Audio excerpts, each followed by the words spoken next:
et il faut que ceux qui l'adorent en esprit et en vérité. Jean chapitre 4, verset 24. Que signifie adorer en esprit et en vérité?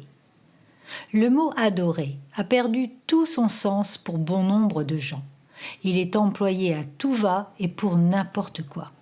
Il exprime ainsi pour eux quelque chose qu'ils aiment plus particulièrement.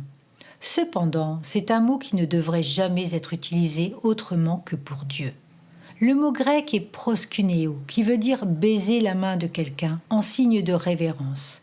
Se prosterner, rendre hommage, marquer son obéissance.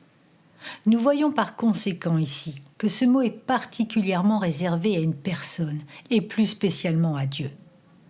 Mais l'adorer en esprit et en vérité, qu'est-ce que cela signifie au juste?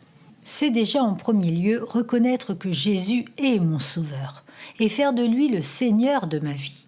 C'est ensuite lui confier tous mes soucis et tous mes projets entre ses mains, et lui faire confiance. C'est aussi aimer passer du temps avec lui, que ce soit dans la prière, la louange et sa parole.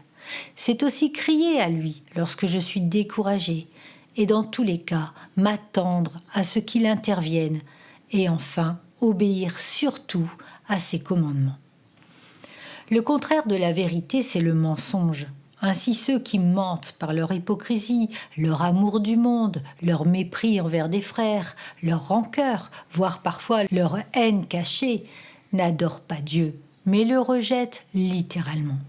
Nos paroles peuvent être très éloquentes et nous pouvons paraître pieux devant les autres, mais Dieu connaît le cœur de chacun et lui seul sait l'adoration que nous lui vouons réellement.